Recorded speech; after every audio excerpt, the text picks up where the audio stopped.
Welcome back, everyone. It's June 1st, 2020, and it's rare that I make two videos in one day. But this afternoon, I got an alert on my phone from Seeking Alpha. Western Union offers to buy MoneyGram. Now, this is from a Bloomberg article. MoneyGram shot up 30.1% in after-hours trading in reaction to a Bloomberg report that Western Union made a takeover offer for rival money transfer company. Now, I didn't just jump on the computer and decide to go off on a tangent like I did once before. I actually went to the article. Now, this Western Union makes an offer to buy MoneyGram article dated today is really kind of interesting. And you saw the title here. I strongly suggest, if you're really interested, to jump into this sucker. I think some of the stuff that's really important, I'm going to highlight this right here. You've got a $164 million company that's $878 million in debt. Now, normally, this is not a company ripe for acquisition. When your valuation is overshadowed by a magnitude of 4 of what your debt is, that's a really interesting proposition. So what is the motivation for Western Union to seek out MoneyGram? Now, keep in mind, Ant Financial, back in 2017, made an attempt to buy MoneyGram, but was squashed by the U.S. National Security Regulators, SEC.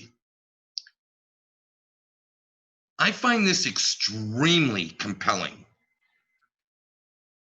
I go back to this Ripple article from the Motley Fool talking about Ripple's $50 million investment in MoneyGram. Now, it's talking about fueling XRP. You know, you gotta love this little headline they put in. The controversial cryptocurrency is currently being used more than Bitcoin and Ethereum combined. Now, what they're meaning by that is in enterprise flows, and that's true. But what is interesting about this Ripple deal with MoneyGram is that it's not just a partnership, right? Ripple actually is a stakeholder, a shareholder in MoneyGram. And it is, all 50 has been allocated to MoneyGram. In other words, they drew down every dollar of the $50 million deal. Initially, it was 30 million with 20 million that they could draw off of, and they have. It's been drawn off of. Now, Ripple's got warrants, which gives them the right to increase their stake from 9.95% to 15%. This could be good in that when you own 15% of a company, you have voting rights, right? You have a say. Now, you don't have final say, but you have a say. So I'm curious, what do you guys think? Leave a comment. Let me know what you speculate is going on here. I think it's interesting that a company like Western Union that has publicly stated over and over and over again that their treasury functions are so efficient that upgrading to new DLT type technology, i.e. Ripple, would not be an appropriate use of their capital. I have to question that. Now, here's another thought. Truth be told, just by looking at the math, if Ripple wanted to, they could just outright acquire MoneyGram. Now, what would that do in the realm of working with other remittance companies, other FIs? I don't know all the downstream ramifications of that. But I find this extremely compelling, and I hope that you do too. It's very positive for the space. I don't believe for one second that Western Union, if they were to finalize this deal, would acquire MoneyGram and shit can RippleNet and ODL. As a matter of fact, I'd be more inclined to think that they would expand ODL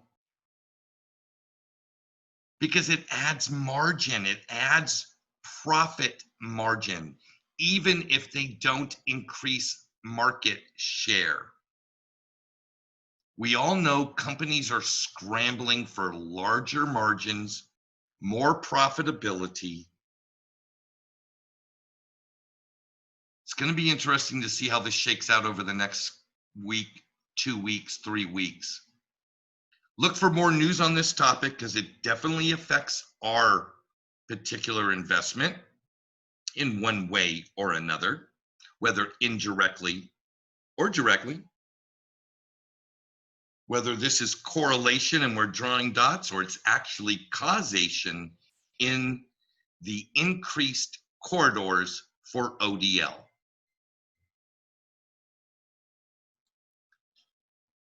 When I go through this PDF, the last mile playbook for global payments, it's hard for me to not correlate the documentation and things that Ripple are putting out on their website and making it, making available to us, the investors, and other companies around the world, and these non-Ripple activities that directly affect companies that are using RippleNet, establishing ODL corridors, and companies that would benefit from being in that space.